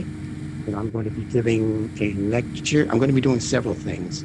I'm going to be speaking to an audience around, I think, 2:30 p.m. I'll send all of you the information in an email, but I'll be speaking to an audience tomorrow, February 26th. I'll send you the call-in number. It's a teleconference. And we're going to be speaking on some aspects of the history of our Muslim American community. And then, as you know, should know, based on an email I sent out at 7 o'clock, instead of having our usual university online learning course class, we're going to have a presentation, a full part 1, part 2 presentation of Brother Imam, the life, leadership, and legacy of Wallace D. Muhammad. Now, part 1 of that presentation is already available on YouTube, as you know, on my channel, Imam Benjamin bin Bilal. But unless you were in Atlanta when I was last there, you haven't seen part 2. I've kept it off the radar on purpose because I wanted to make it an honorable mention and presentation for for tomorrow's presentation, which is also the day on February 26, 1975, that Imam Muhammad took the leadership mantle after his father's passing. So it's a special day for us tomorrow. So that will be a live presentation of parts 1 and 2. It will be on YouTube. So I will send you the link. Showed you how to chime in. I'll also have it on streaming on Facebook or wherever else I can put it. And you let the people know that that's where we're going to be tomorrow. And feel free to send them the information that I send you. Okay. With that said, I greet you in the greetings of peace that I obligate each and every one of us to keep the peace. Salam. Boy, I can see myself nice and clear in Baina's glasses. That's wonderful. It disappeared. Okay. Salam alaikum. Salam alaikum to all of you. Walaikum assalam. Love you all. Love you all. Assalamu alaikum wa rahmatullah. Shukran jazilan, Ustad. Alhamdulillah. For all of you learners. All of you instructors, you're wonderful. Don't forget the movie. Hey, don't forget that movie. Forgot about that ad. I got mine on too. I hope you can see it. Wait a minute. Yeah, Wait a minute. How come I don't have? Oh no. You have not because you ask not. You know, no, I gotta. What? How come I ain't get? I'm gonna have to talk to you later now. No, we can rectify it. Just send me what you're supposed to send me. Go on the website and order. It's that simple. All right, just stop laughing at me now. You know, NewneticsInstitute.org. Hey, y'all, don't forget that movie, City of Ali. Don't forget that movie called City of Ali.